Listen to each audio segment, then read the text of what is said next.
ඔන්න දැන් කියා දෙන්න යන්නේ කොහොමද ඕගොල්ලන්ගේ සාමාන්‍ය ලොකුම ලොකු වීඩියෝ එකක් හරි සාමාන්‍ය ප්‍රමාණයේ වීඩියෝ එකක් හරි කමන්නේ නැහැ කොහොමද චූටි ෆයිල් එකක් බවට පත් කරගන්නේ එහෙම නැත්නම් කම්ප්‍රෙස් කරගන්නේ කොහොමද කියලා. ඉතින් මේක ගොඩක් ලේසි දෙයක්. මේකට ඔයාලට අවශ්‍ය වෙන ටූල් එක මොකද්ද කියන්න මන්ද කියලා බලන්න නම් අනිවාර්යෙන් ඊට කලින් ලයික් එකක් දාලා කමෙන්ට් එකක් දාලා ෂෙයා පාරක් දාලා සපෝට් එකක් දෙන්න. කිව්වා වගේම කමෙන්ට් එක පස්සේ දාන්න. ඒ වගේම තමයි YouTube එකට ගිහිල්ලා KD ජයගුරු කියලා සර්ච් කරලා අනිවාර්යෙන් subscribe පාරක් දීලා ඉන්න. එහෙනම් අපි යමු වීඩියෝ එකට. ඉතින් මුලින්ම ඔයාලට මේකට අවශ්‍ය වෙන software එක තමයි ඔයා Google එකට ගිහිල්ලා search කරන්න Handbrake කියලා. Handbrake Handbrake තමයි. Handbrake open source video transcoder කියලා ඒක ක්ලික් කරලා මෙන්න මේකේ download Handbrake කියන එක දෙන්න. දුන්නට පස්සේ ඔයාලට පුළුවන් මේ Handbrake කියන software එක install කරගන්න. හරි. ගොඩක් ලේසි. ඉතින් මේක install කරගත්තට පස්සේ ඔයාලට මේ විදියට Handbrake කියලා හරිද type කරලා මේක open කරගන්න පුළුවන්. Handbrake එක open කරගත්තට පස්සේ හරිද කොහොමද වැඩේ වෙන්නේ? හරිද මෙන්න මේ විදිහේ පොඩි window එකක් එනවා. ඒ window එකට ඔයාගේ අදාළ වීඩියෝ එක හරි වීඩියෝ එක තමයි මෙතනට ඇදලා දාන්න තියෙන්නේ. හරිද වීඩියෝ එක ඇදලා දාන්න තමයි තියෙන්නේ. හරි. කොහොම හරි මෙන්න මේකේ මං ගාව තියෙනවා generate an excel file using AI කියලා වීඩියෝ එකක්. ඒක සාමාන්‍ය මෙගාබයිට් 151ක් වගේ ප්‍රමාණයක් වෙනවා. මම මොකද කරන්නේ මෙන්න මේ විදිහට ඇදලා දානවා. හරිද? ඇදලා දැම්මට පස්සේ ඔයාලට මෙතන preview එක පෙන්නාවි. හරි. ඉතින් preview එක බලා ගන්නවා වගේම තමයි මෙතන web optimize කියන ටික් එක දාන්න අනිවාර්යෙන්. ඊළඟට මෙන්න මේ dimensions කියලා බලන්න වගේ ඕන dimensions තියෙන්නේ කියලා. හරිද මොන හරි ගැටලුවක් තියෙනවා නම් එතනින් හදා ගන්නත් පුළුවන්.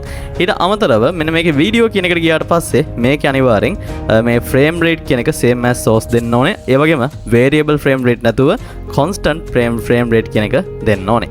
ඊළඟට මෙන්න මෙතන 23 විදිහට මේකේ constant quality එක හදන්න සාමාන්‍යයෙන් 23 දානවා කියලා කියන්නේ globus quality කියන එක තමයි. හැබැයි අපි 23 කියලා කියන්නේ මේ පැත්තටම ගත්තේ නැහැනේ. ඒක හින්දා ළඟ තියෙන හින්දා quality එකේ බාධාවක් වෙන්නේ නැහැ. බය නැතුව දාන්න.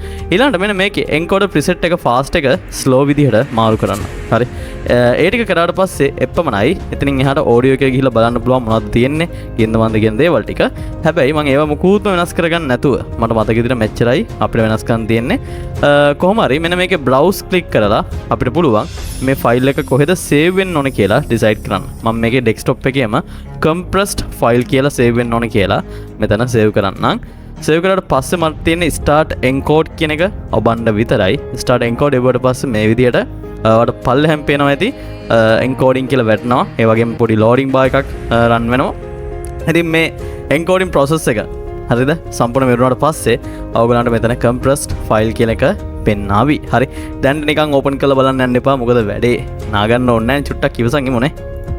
හරි. ඉතින් ඔයගොල්ලන් දැන් බලන්න පුළුවන් compress file එක right click කරලා හරිද? මේකේ properties ගියාට පස්සේ මෙතන තියෙන megabyte 28යි. මතකද අපේ කලින් file එකේ තිබ්බනේ.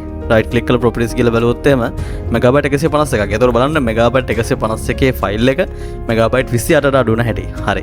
ඉතින් මෙන්න මේ විදිහට settings ටික පාවිච්චි කරලා වැඩේ කරගන්න. හරි. මම හිතනවා අදහසක් එන්නේ නැති කියලා කොහොමද වීඩියෝ එකක් කොච්චර ලොකු වුණත් පොඩි වීඩියෝ එකක් බවට පත් කරගන්න කියලා. megabyte 2-3 හරි වීඩියෝ එකක් දාලා බලන්න. ගොඩක් ඒ කියන්නේ මම කියන්නේ megabyte 20 ගන්නට මඩු වෙයි කියලා. හැබැයි ගොඩක්ම අර අපි කියන්නේ අප්ලෝඩ් කළ හැකි තත්ත්වයේ හරිද ක්වොලිටි එක වෙනස් වෙන්නේ නැතුව සුපිරි ලෙවල් එකකට ගන්න පුළුවන් කියලා මතක තියාගන්න. එච්චර. එහෙනම් හැමෝටම thank you very much. Video එක හොඳ නම් like කරලා comment කරලා share කරලා දීලා support එකක් දෙන්න. YouTube එකටත් අනිවාර්යෙන් ගිහිල්ලා subscribe පාරක් දීලා support එකක් දෙන්න. නම් bye.